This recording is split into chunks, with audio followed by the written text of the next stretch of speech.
What's going on, ladies and gentlemen? You're now tuned in with the greatest of the greatest, the best of the best, and that is myself as well as my brother from overseas, and that is brother Fran. Brother Fran, how are you doing today, brother? I'm doing pretty good. Always happy to talk about things we love. Right. Starting out, brother Fran. Let me again. You and I both see and hear a lot of rumors, and you made a posted a really great tweet yesterday about why asking a very serious question about why do we believe the words of others with no proof, basically to sum up what you said. And I'm really glad that you tweeted that out because not just on the DC side, but on the other side of things, we're seeing so many he say, she say with not a lot of evidence. But the first question, friend, I have for you is, how would you describe the impact the DCEU films or the ones you enjoy the most, what type of impact did they have on you? I mean, especially like the films that have impacted me the most are DC films. Mm-hmm. If it's not like the Dark Knight trilogy, Mm-hmm. it's like BBS and Man of Steel, Watchmen, Mm-hmm. and all those movies. And they have impacted me in a way that I see cinema in a different way. Okay. Like, I don't think it's a good thing, but I have like the standard really high. Like when I go to the cinema, I always try to compare them to the films that I like the most, and Okay. they have impacted me in a way that I almost never come out of the cinema happy. Mm-hmm. Like in my brain, I not even thinking it like in a conscious way, but my own brain goes out of the cinema and I'm 90% of the time going like, oh, that wasn't as good as I expected to be. Mm-hmm. Like maybe when I came out of Aquaman or Glass the other day, I went out of the cinema happy and saying, I have seen a good film. Mm-hmm. But the way they've impacted me is that I expect a lot more from movies. Like Mm. I always want that level or that standard of quality in a movie. Mm. Damn. So basically, it basically since seeing a BVS, a Man of Steel, a Watchmen, or even an Aquaman, it basically those movies have made you watch other movies with higher standards. Is that correct or incorrect? That's right. Gotcha. That's exactly. Okay. Now, Fran, I want to talk a little bit about Wonder Woman. Now I have a really strong admiration for this movie, the people involved with the movie, Patty Jenkins, Gal Gadot, Chris Pine, uh, etc., etc. And one of the most talked about things of the movie is the no man's land scene.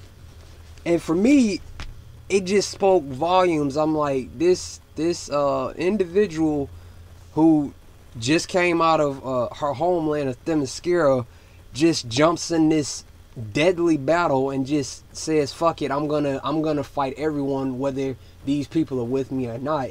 And to me, that was really powerful. And every time I watch that sequence, I get goosebumps. And my question for you, brother Fran, is what about the No Man's Land scene made it impactful for you? Well, it made an impact in the way of when I first saw it in the cinema. It was like, now she's Wonder Woman. Mm. Like we've seen her like go around and fight a little bit, but it wasn't impressive. But that slow motion action and Mm-hmm. the reflection of the bullet and of the bullets with the bracelets, Mm-hmm. that whole thing was fucking majestic. Like I'm not gonna say it was like top 3 best scenes in a comic book movie or something like that, but it was fucking majestic. Like Yes.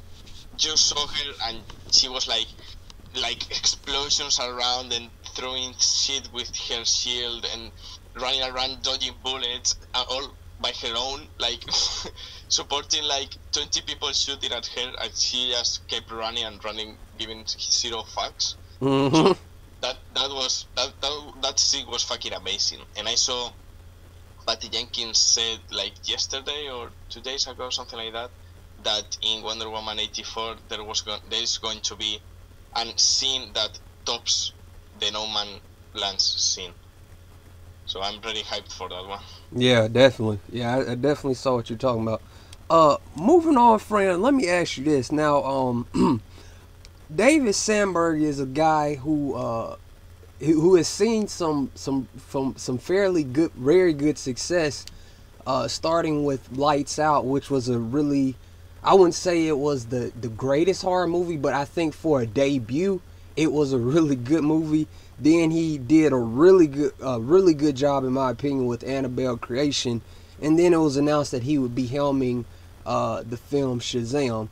And my question for you, Fran, is what excites you most about Shazam? I think that it excites me because it's like a fresh take. Mm-hmm. Like it has, for what we've seen in the trailers, we have like pretty epic moments, pretty funny moments, pretty like innovative moments, like things we've never seen before. Mm-hmm. Like we've seen, Superman training to be Superman and jumping and trying to fly, but now in Shazam it's done in a way like it's funny and he doesn't even know what powers he has, and everything's like, I mean, he's a kid, so overall it's like something new, something fresh to the genre. Like we've had a lot of movies, superhero movies, Mm-hmm. and this feels like it can really connect with audiences and with kids and even casual or very geek people. Like we've had like epic movies like Ant-Man and the Wasp, we've had PBS, we've had Avengers Infinity War, and they all had its own theme. But now comes Shazam like 40 movies after, and it has a very unique theme, Mm-hmm. and that's the thing that most it like the most makes me go to the cinema to see it. That it's new, it's something fresh. Mm-hmm. Okay, yeah. I've been wanting to see Shazam on the big screen for a while, and then like I said in the past video, after reading the New 52, shout out to Gary Frank, that just increased my excitement and just thinking about the possibilities. Obviously the big one people would love to see is Shazam and Superman, or Shazam and Black Adam, or Shazam, Black Adam and Superman. Shazam, I think, has a chance to expand, and definitely can expand the DCEU as a whole. And obviously, I think based on what we've seen, I definitely believe that it will. Moving on, Fran. This kind of ties back into the question about Wonder Woman. Now this question, and I think a lot of people took what she said out of context and ran with it, as we saw as I'm sure you've seen with the headlines. Do you agree with Patty Jenkins in regards to her comments about solo films as opposed to another Justice League? Hashtag release the Snyder Cut still, but do you agree with her comments about solo films? I mean, of course, I agree with her because if you are a director in Frank,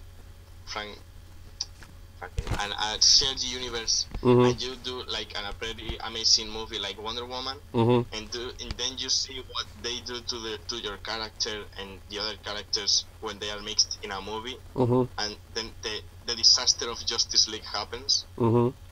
I mean, it's something logical and normal that what she saw is like, I don't want this to for my character or for any of these characters. So I think that it's pretty on point what she said about having first, more individual movies. Everyone's gonna say, "Oh, that's a Marvel formula." Listen, we've tried our own formula. They didn't let the boss do it. They had studio interference, and the movie came out a pile of shit. Mm-hmm. So let's focus on more individual movies. Let's do things a little by little, step by step, and then in the future we can have another Justice League movie.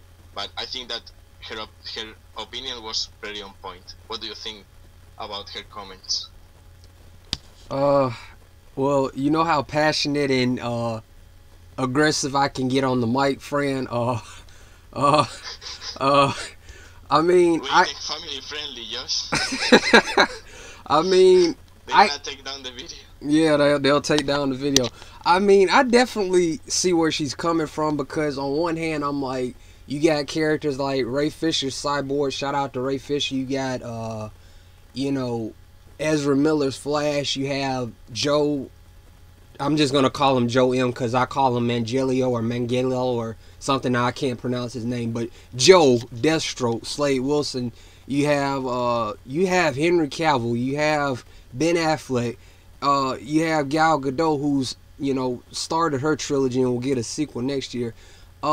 You have these characters, and you also have other characters, but I think I've always been of the mind of that you need to establish the main characters first. Hence why I say hashtag release the Snyder Cut. Hence why I say Man of Steel 2 before Supergirl or before Harley Quinn versus the DC universe. You know what I'm saying?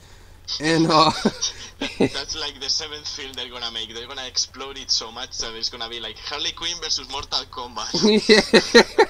Yeah, and I mean I definitely see where she's coming from, and I hate that as usual the headlines got to make it seem like, oh, Patty is this and this, or Patty says that we need to do this, and then if you read the fine print, because not everybody reads the fine print, if you read the fine print, it wasn't necessarily a jab or a diss at anything. She just got asked a question and she answered it how she felt.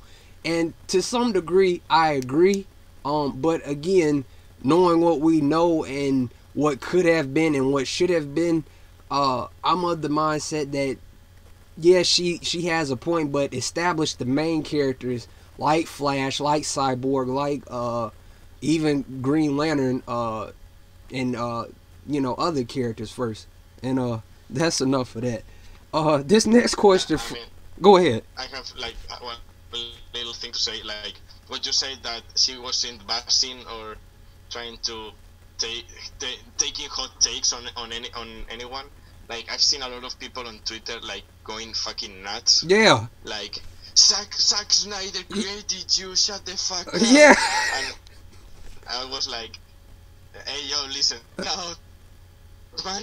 Like she didn't say commented on something that she saw Justice League about, like everyone's like, she's bashing her. Who are you? He casted Wonder Woman and this and that, and it's like, hey yo, listen, shut up. Yeah, you're not doing any good. I'm not gonna say names, but if you're listening, you know who you are. Yeah, like, you are not doing nothing beneficial for the man. Like the man is just chilling, trying to get his movie out, looking forward to see what he does in the future. And I sincerely think that they have a really good relationship. Like, I think that maybe they even talk to see, oh, I'm gonna do this in my movie, like they did with one showed Snyder cuts of his Aquaman movie and things like that. So there's no need to go hysterical like everyone is an enemy and things like that, because that doesn't help anything. Exactly. You said exactly. You said a mouthful, friend. I mean, listen, guys. Every director up to this point, and we're gonna talk about that a little later on as well, friend. I mean, every director, for the most part, except for a few, namely Ayer and Snyder, want to deliver his or her own take on the movie. And just by throwing another director under the bus like that doesn't help anything. It doesn't solve anything. And really and truly, it's really, again, very disturbing to see some of the comments and the links that some individuals online will go to. Again, I'm a passionate fan of the DCEU. Most of that is in large part due to Zack Snyder. But I'm not going to sit here and say, oh, yeah, Patty, shut the fuck up. You don't know what you're talking about. That's just taking it a little too far. Am I right or am I wrong, brother Fran? You're very right. But the most awful thing is anything controversial. Like everyone is making it up, like, oh, she's secretly bashing him and this and that, and it's like, yo, shut up, man. Like, she didn't say fucking anything. Exactly. Like, you're making drama out of her, and it isn't helping anyone or anything or any cause. And it's maybe it is making people see a negative face of maybe the release of the Snyder Cut movement, and people that maybe are interested in saying, oh, what's this movement about, and everything like that. Mm-hmm. And they see these 12-year-olds, or they look like 12 years olds, that go crazy over anything. Yeah. So everyone, chill the fuck out. Yeah. Yeah. You get it, bro. You get it. Now, let me ask you this, friend, and this is something I've noticed aside from Suicide Squad and that movie that wasn't what we were sold, and the company needs to actually be sued for false advertisement. That's another video.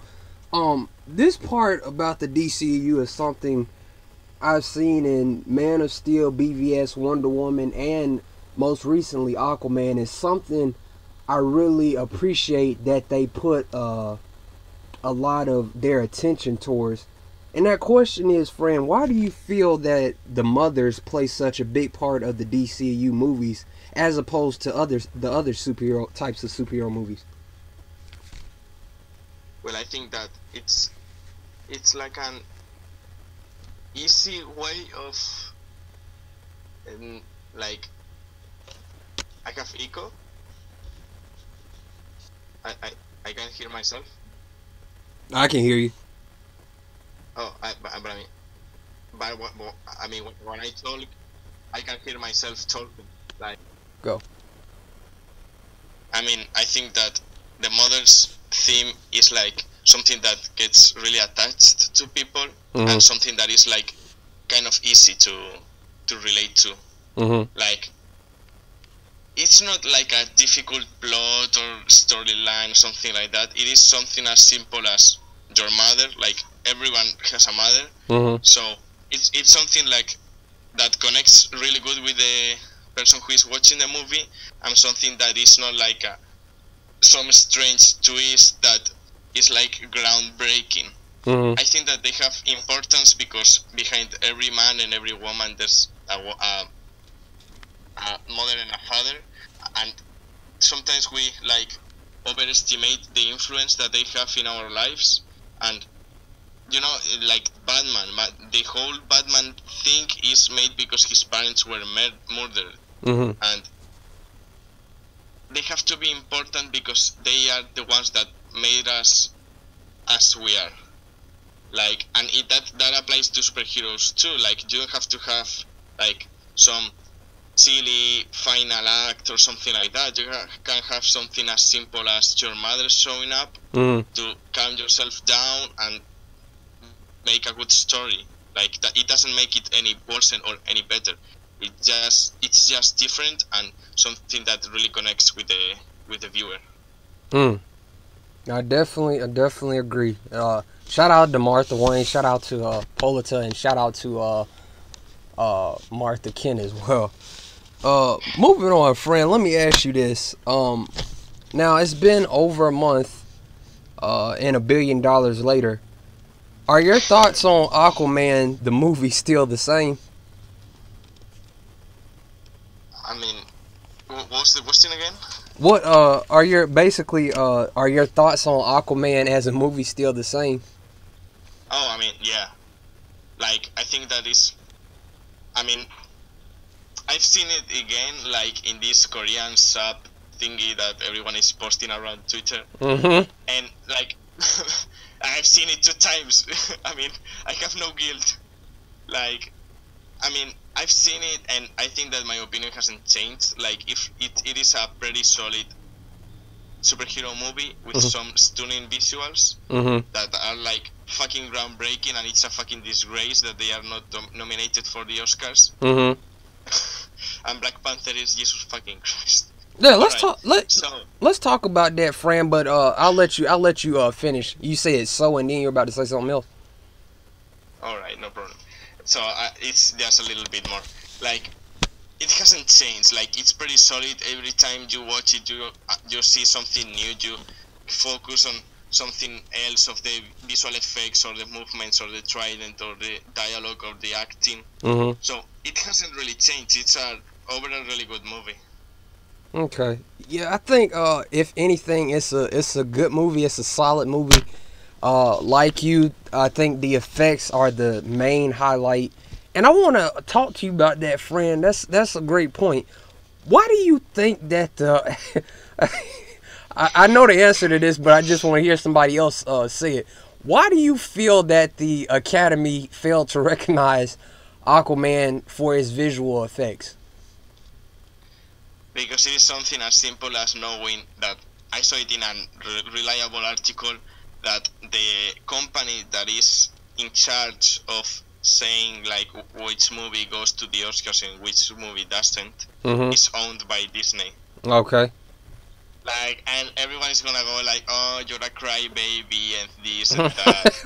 Okay, man, you can call me whatever you want, but the facts are the facts. Yeah. And the fact that the company that is in charge of getting the film nominees is owned by Disney.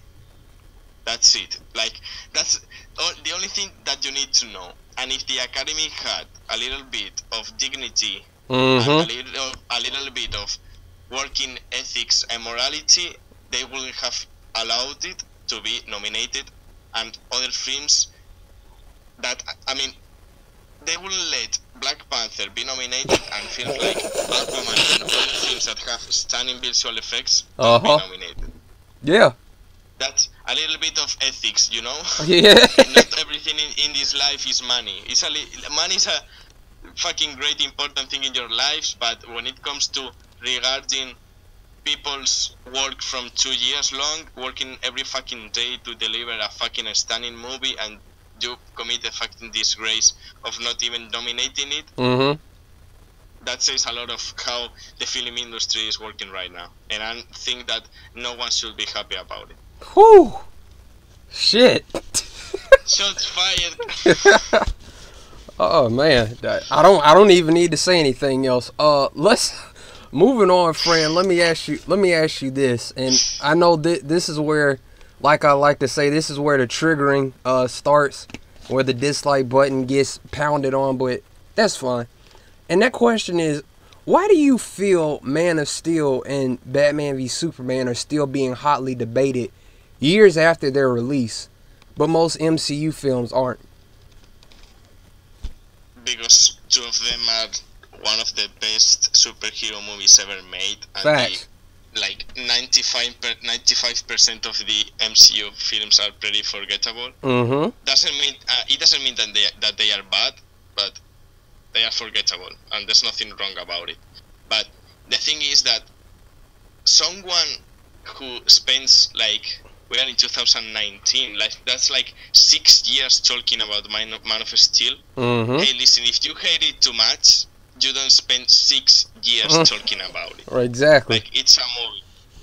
And I think that I've seen it like in news outlets and kind of new articles saying like, okay, like Watchmen wasn't as bad as it looks like, and Man of Steel was pretty good, and BBS was actually pretty good the next time I saw it, and things like that. Yeah. And I think that the tides are turning.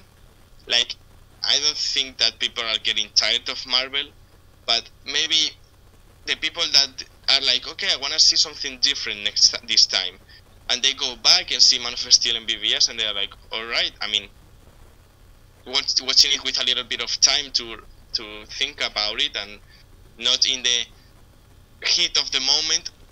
I think that most of the people think that they are pretty solid movies, because they are really good movies. And we still talk about them because I think that BVS was fucking groundbreaking in the superhero genre. That's why everyone keeps talking about it, even if you love it or you hate it.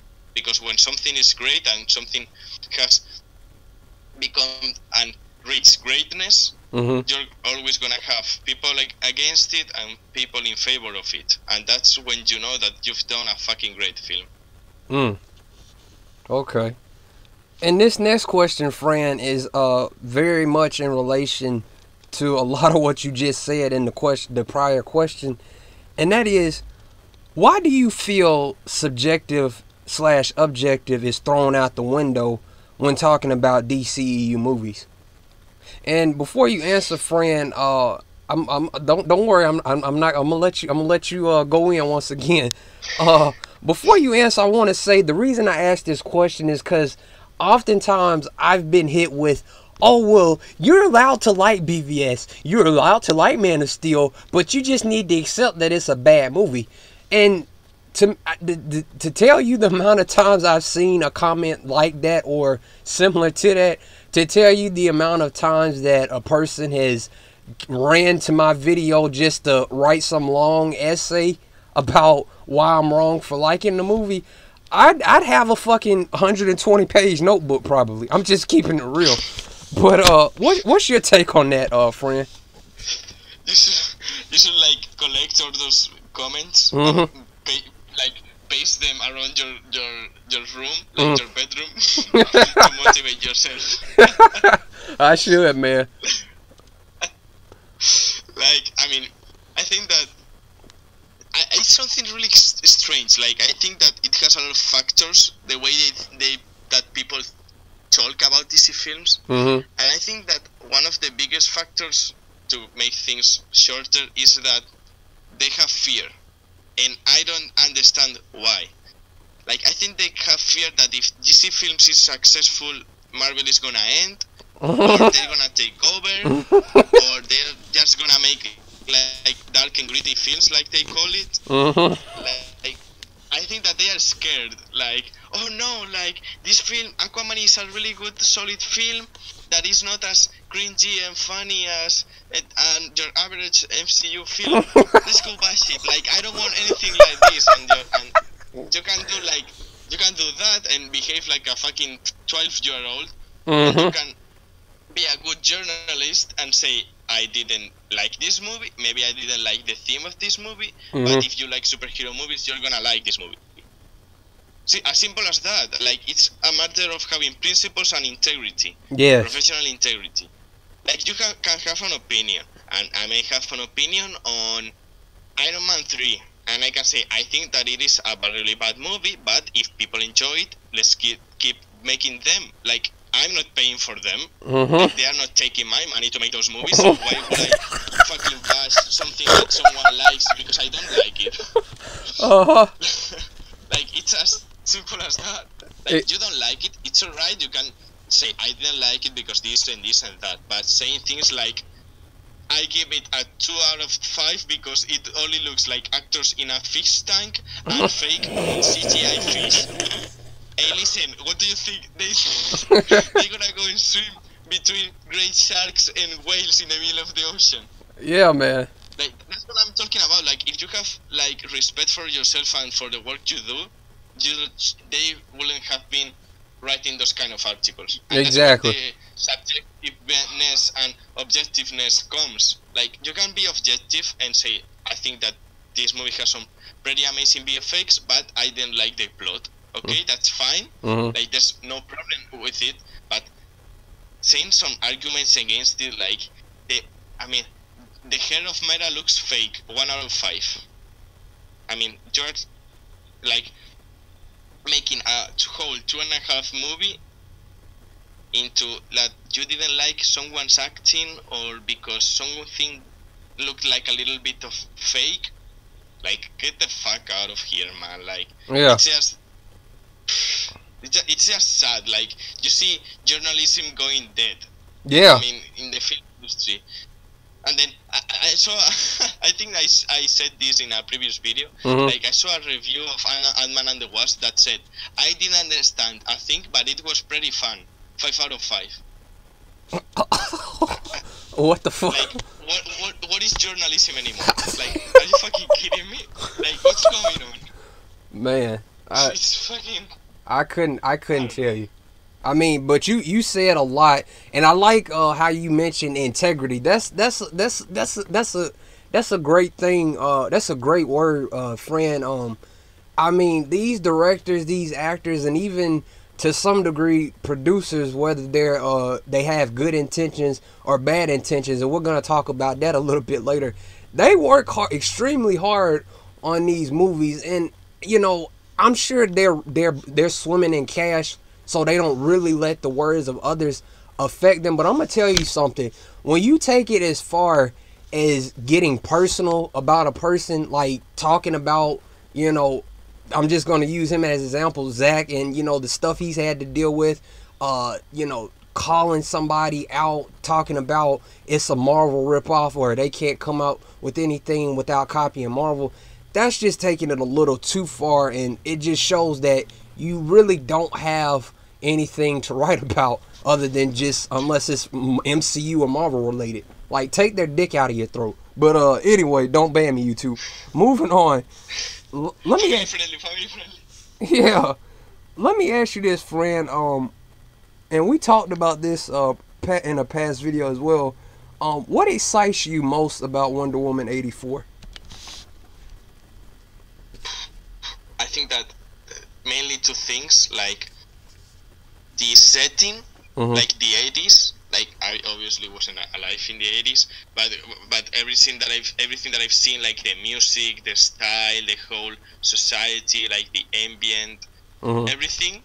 I don't know. It kind of attracts me. Like the neon lights and everything. It seemed like so cyberpunk, and I don't know. I think that that's gonna be some of the part that I'm gonna enjoy the most. And the other thing is Hans Zimmer, like composing the score. Yes. Like, if he was able to do that classic Wonder Woman theme, I don't know what he's gonna be able to do with those 80 techno electronic sounds. I think that he's gonna do, like, I'm not saying that it's gonna be like the best score ever, but I think that it's gonna be something really fresh and something really unique in the superhero genre. Yeah. I think for me, the biggest thing obviously is, like you said, Hans Zimmer's score. I'm really interested to see Kristen Wiig, I think that's how you say her last name, is Cheetah, because prior to this she's been mostly known for her comedic roles, but she was in Darren Aronofsky's movie Mother, and the few moments that we saw her in that movie, I was like, okay, she can do a little bit more than just comedy. So I'm interested to see what she does with the villain, because you know me, I love a good villain and everything. And yeah, the other big thing is to see the mystery behind Steve Trevor's quote-unquote resurrection. You know, how they handle that, whether he's a hallucination that's just following Diana through the 80s, or he's actually been miraculously revived. Moving on, Fran, let me ask you this. Do you feel that the DCEU is going to stick to 2 releases a year for now? I think that when it comes to like 2020 and 2021, I think that they're gonna go all in, like having maybe 3-4 films a year. Like, because now they are focusing on doing like a little budget films, like the Joker, Birds of Prey, New Gods, when they start the development. I think that they can easily go for 3-4 films a year with the budget that they have, and I'm not gonna complain about it. Like, the more films that we have, the happier we're gonna be. Like now this year we're gonna have Shazam and the Joker, and we were supposed to have Wonder Woman. That's for another video. But something really strange happened there. Like, you don't normally move a film that you have already filmed 8 months, but that's it. I think that it's gonna be better for them to go in 3-4 films a year, so people don't forget about it. I mean, but you can also have like 1 year difference, like Aquaman, and make $1 billion. This industry is unpredictable, but in a fans' eyes, the more films, the better. Okay, I agree. Fran, now this next question, we save the good, typically save the good stuff for last. There was a gentleman by the name of Toby Emmerich who made some headlines himself this week because of the comments that he said, and it made me scratch my chin, and I was a little bit salty about it. And what he said was, we all feel like we've turned a corner now. We're playing by the DC playbook, which is very different than the Marvel playbook. We are far less focused on a shared universe. We take it one movie at a time. Each movie is its own equation and own creative entity. If you had to say one thing about us, it's that it always has to be about the directors. What is your response to those comments, brother Fran? I mean, that is fucking stupid. Go ahead. I think I can hear myself. I'm hearing myself again. All right, let me pause it. All right. I mean, I think that it's a little bit like hypocritical, mostly hypocritical. Like you can't say that you're going in a different direction and you are letting the directors have their own vision in each individual film and anything. With like everyone saw what Justice League was. Everyone knows what happened, and you can go now like, oh yeah, we're like this solidarity studio that lets everyone do whatever they want with their film, and we don't care, and we're not going to go with the Marvel formula. We're gonna go on our own way. Hey, yo, listen, like last year it was your fault. We had like a Marvelized Justice League, and you fired the director because you didn't like his vision, and now you're trying to convince us that we're gonna let each director have its own freedom, and it's gonna be okay, and it isn't gonna be like a really big shared universe. It's gonna be with its own movie and every. Yo, listen, shut up. Like, that's like saying, oh no, right now we really enjoy like own movies and everything. We don't like the Marvel way, and you did exactly the opposite that you are saying you did like 1 year ago. It's not like they did it 10 years ago and you're like, oh, maybe they thought about it and maybe they have like rearranged everything to make it so like the directors have all the control. This happened like a year ago, so those declarations, and it's like no one believes you. Like, you can say whatever you want, but no one is going to believe you. And see, Fran, I wasn't as mad until you started speaking. So now I'm about to go in. You know, Fran, thinking about that movie that wasn't supposed to be, that's a prime example. Suicide Squad, another prime example.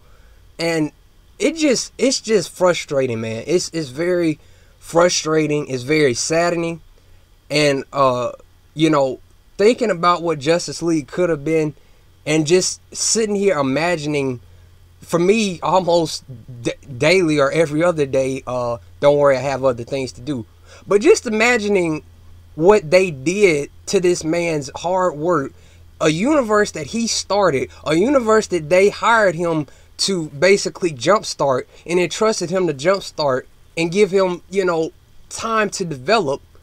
And then all of a sudden they just want to step in and act like they know more, or act like they know what the movie needs. You know what I'm saying? And that part just really frustrates me, and it's sad, man. And honestly, if I was a cruel soul, if I was a very cruel soul, I would end and start my videos by saying, yeah, go to this site to watch Aquaman or watch this movie from DCEU for free, because WB doesn't appreciate the people that they hire. If I was a cruel soul, I would do that, but I'm not a cruel soul, so I can't do that. You know what I'm saying? But it's just frustrating to know what could have been and what should have been.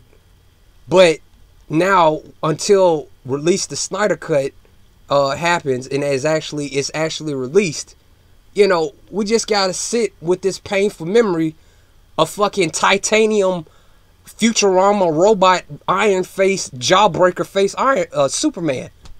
You know, we gotta sit with memories of I don't not like you. We gotta sit with memories of, you know, Batman basically being a knockoff, not being Batman. You know what I'm saying?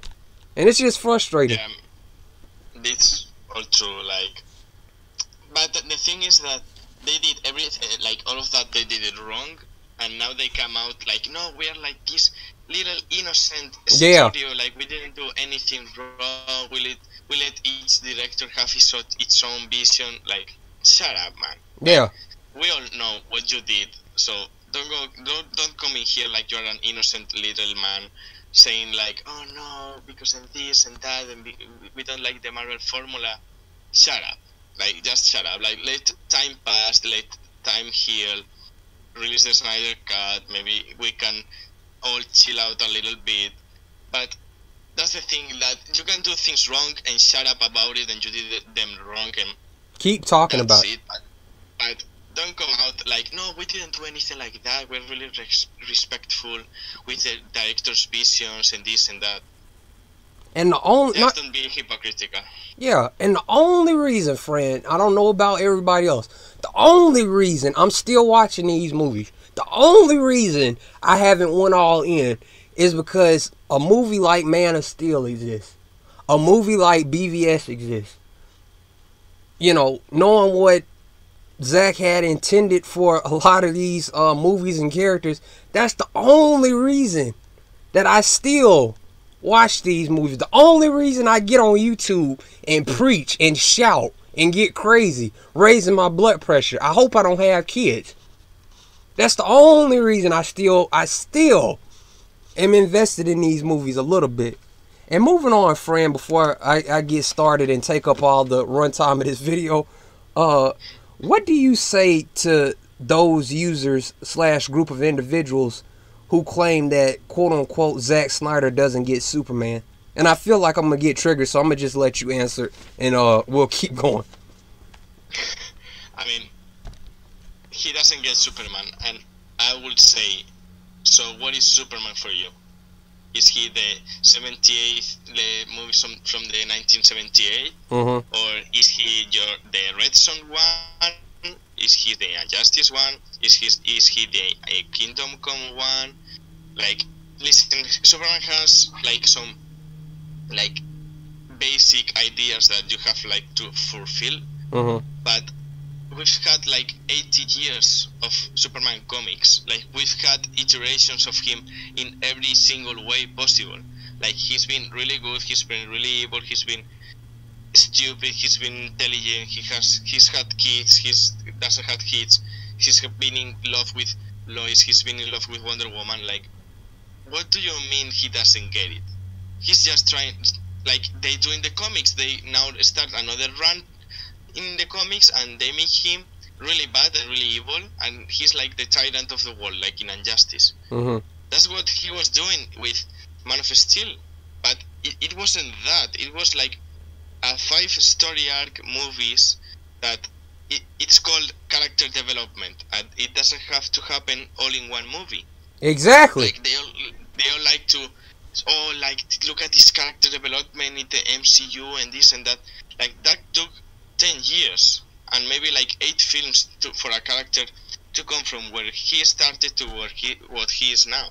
Yeah. And Snyder didn't get Superman because in one movie he was a little bit sad at the beginning, but then he became like the symbol of hope that humanity needed in that universe. Like, these people were extremely impatient. Yes. Like, he got it like really good. He was just trying to make a story where he became like what they said about Batman. Like, Batman was going to be like this old greedy murderer and all that, and he was going to become in the last film like the Batman we all know. Yes. It's all about impatient. They were impatient, and they tried to bash a movie that is pretty solid by its own, and with BBS next to him, it's even better. Like I said, I'm gonna start yelling again, so I'm just gonna move on to the next question. Fran, I appreciate your answer, bro. This next question, and we're getting ready to close. Do you like the idea of a Harley Quinn trilogy within the DCEU? And before you answer, Fran, some things to note. Suicide Squad, as I've repeatedly said, despite the negative reception, you and I both know it was very successful. Harley Quinn's popularity basically skyrocketed.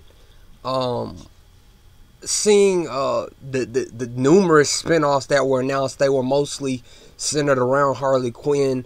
There was supposed to be a Harley Quinn solo, Harley Quinn and Joker movie, Gotham City Sirens, and now we know Birds of Prey, and I think it's called the Fabulous Emancipation of Harley Quinn is set to release next year. What are your thoughts about a potential Harley Quinn trilogy in the DCEU in this feminist era? I think that they're obviously gonna exploit that, like they're gonna exploit like the feminist movement and everything like that. And I mean, I don't have anything against it, but they are clearly exploiting it because it's like the trend right now. Yeah. And the thing is that I don't care if they make 20 Harley Quinn movies. Like, I really don't. Like, I like the character, and I'm gonna go to the cinema and go watch it. But the thing is, why are you spending money in 3 Harley Quinn movies, and you are not spending that money in The Batman, Man of Steel 2, yeah, Justice League 2, yeah, and Cyborg movie, The Flash movie? I mean, I'm happy with all these new movies, but they are from side characters that not a lot of people want to see. Like with Harley Quinn, okay, she's like become this cultural phenomenon when Suicide Squad came out. And I think that it's gonna make a lot of money because everyone like kind of connected with her because she was crazy and this and that. But it's like with the Supergirl movie, like they're gonna make a Supergirl movie before a Man of Steel 2. Yeah. Like, what are you talking about? Like, I don't have a problem with Supergirl, and I'm glad that they're gonna make a Supergirl movie, but you have to have priorities. You're gonna have movies from your 27th character, or you want to have a movie of your 3rd most important character? Yeah. That's something that I don't understand. Like, I don't have anything against it. I'm gonna go and see its movie DC gets out, and I'm gonna be the first day there watching it. But the thing is, why spend that amount of money in a Harley Quinn trilogy when you can have a Man of Steel 2 or a Flash movie or a Cyborg movie? Yes, it's that easy. It's that easy. Moving on, Fran, and this question, like I said, I tried my hardest to save the best for last, and I feel like this is one of the best ones, and it's also gonna again cause some sensitivity. But that question is, what do you feel the DCEU has done better than other superhero films? And the reason I say other superhero films is because those other guys tend to get really sensitive when I mention the franchise. But go ahead, brother. I think that like each movie in the DCEU has its own tone. Like obviously they are a shared universe, but globally each movie has its own tone. So maybe if you didn't like one kind of movie, like maybe you didn't like BBS, but you had Wonder Woman. If you didn't like Wonder Woman, you had Suicide Squad. So I think that what they have done better is variety. Like they all, what I said, they all have like kind of some basics that they all fulfill, but the overall diversity and different tones that all the movies have is what's make them different and maybe better than some of them. Like if you go to, for example, to the MCU, you have like all of them are pretty solid movies on its own, but they all feel like they were directed by the same director. Like the 24th, I don't know how many of them are, like 22 or 23, I don't know. They all feel like the same tone, same story, same color palette, everything looks the same.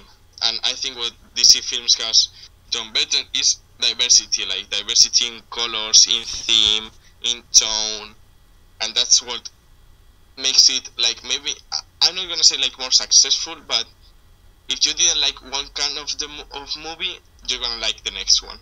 But in another shared universe, like maybe the MCU, they all have like the same tone. So if you didn't like the first one, you're not gonna like the second one.